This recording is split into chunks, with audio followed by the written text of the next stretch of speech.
Just in this top section here, I'm starting up at the top section up here and working my way back through. It's I found it's easier that way.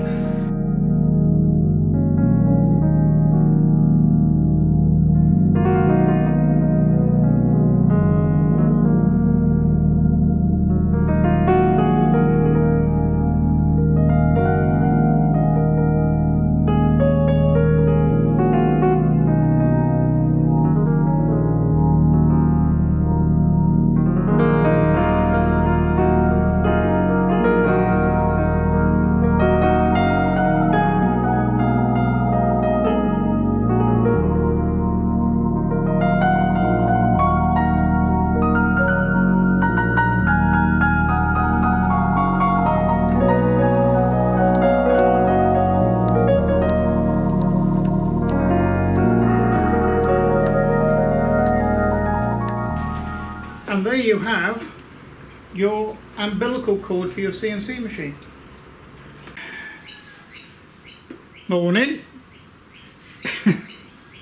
So I've actually started to build the electrical cabinet, and before I went too far I thought I'd stop and just let you have a look and explain what I've started to do here. So what I've done, I started off with the power board. Now, in electrical terms, by using a power board like this, it's really just, you know, this, I suppose, gives you a means of protection, having the fusible link here, okay? So if anything sort of goes wrong, that's going to pop out. You're not going to have any fires. It's very essential, because this is a metal cabinet, to have the whole of this system, including your machine, because it's metal as well, although it actually operates on a different type of electricity. That's DC. It's same sort of electrical as your car operates on. You're not going to get a shock from it. But still, you have to protect it. And this device here changes the mains voltage, which is AC, alternating current, to DC. Okay? This is a Hewlett & Packard power supply to a printer. A pretty heavy-duty printer, totally isolated in a plastic box, firmly secured into here. Okay, and this is DC, very safe. Now this is the power supply to the spindle. It doesn't come with an earth connection, so you have to give it one. Now, if you can see, I'll zoom in a little closer so you can see, because this is important. Okay, you'll see here you have a positive and a negative. Okay, now it is not marked positive, it has a Chinese symbol. Now I've checked on Google to see what that symbol means, or which one is positive, and it turns out that to me that is positive, so that's the way I've connected it up. In Australia, the brown colour, okay, is positive. The light blue colour is neutral or negative, and this is the important one here, earth, and that needs to be connected securely with a metal screw to the body. This is the mains feed from the power board. Okay, so you have to, although this is a metal unit and it's screwed to the metal base, I have put an additional earth lead from here to here, directly coupling this up to the earth to your household wiring system which totally protects the whole of the system.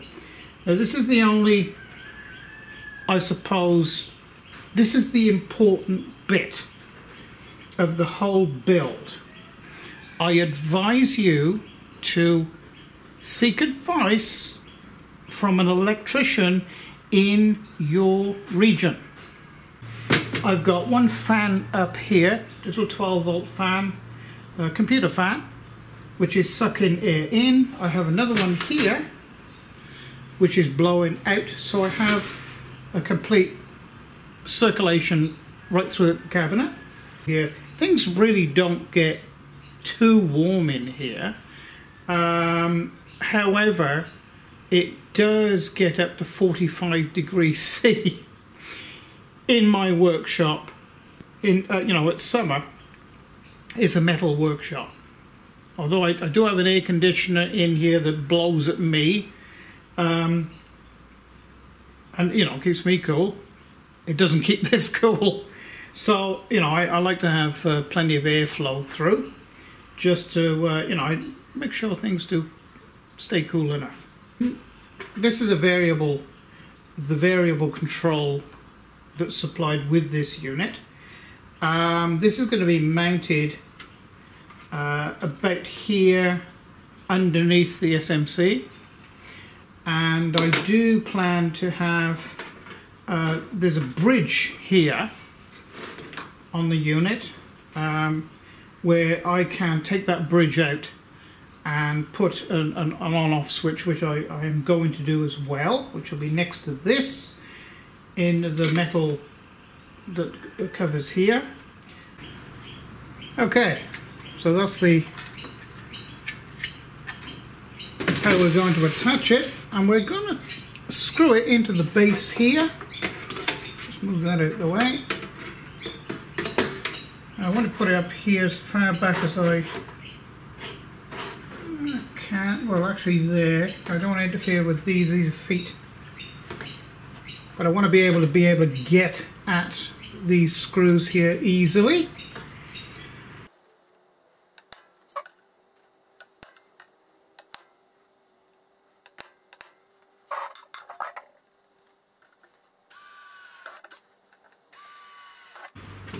Okay, so I've got that drilled now. I don't want to mount it in there quite yet because I'm going to be drilling this back plate here to mount these. But what I've decided to do, and I found is, you know, works for me, is I've got a piece of MDF. What is this? About 1/4 of an inch, just over maybe. And I'm going to mount these on this first, then mount this in here. You know, screw it to the back there. Okay, so we've got it in there, and you can see now what I was meaning by putting, you know, plate in here of MDF and connecting the drivers to it. Now I have all my power supplies in, which are 4 of them. This one supplies the fans.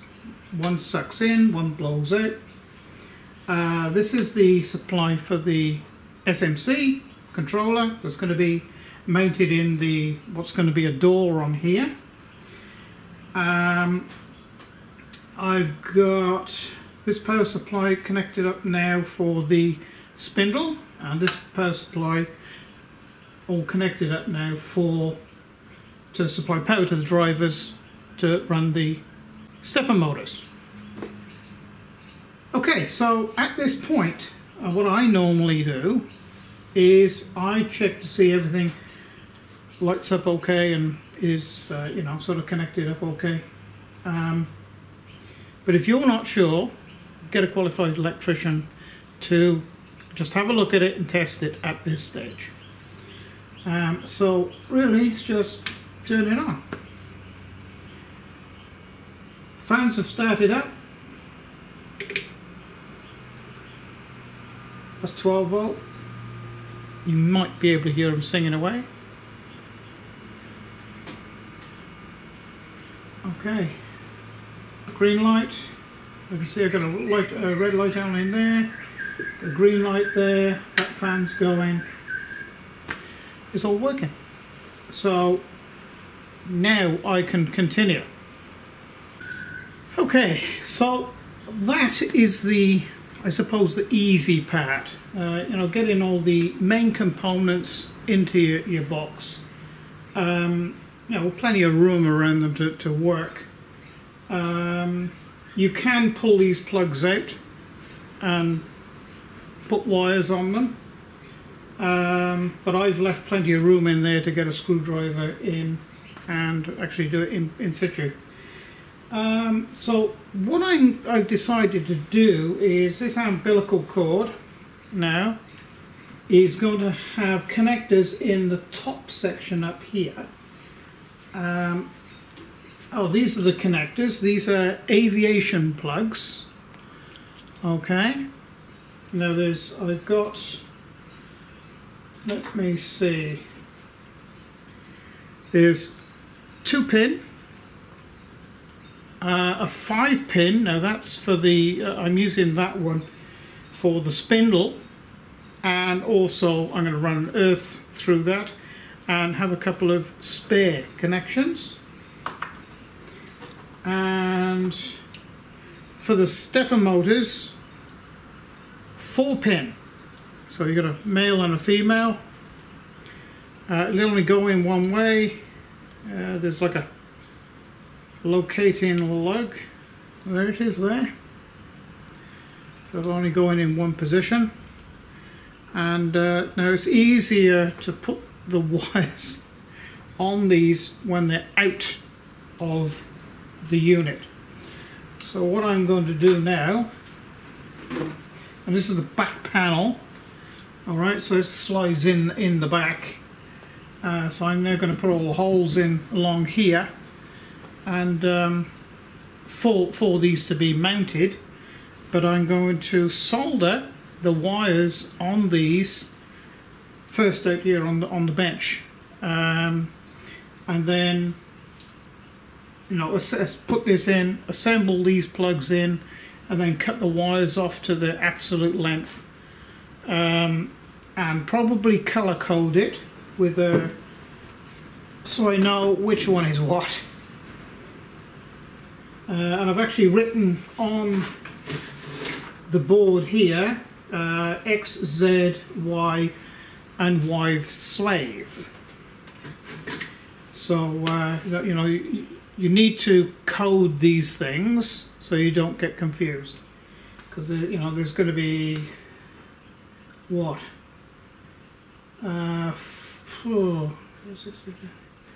probably 25 to 30 wires, individual wires going up, and they've all got to be connected correctly, otherwise some part of it or another is not going to work. Okay, so I got some drilling to do, and then I'll just show you how to solder wire onto these.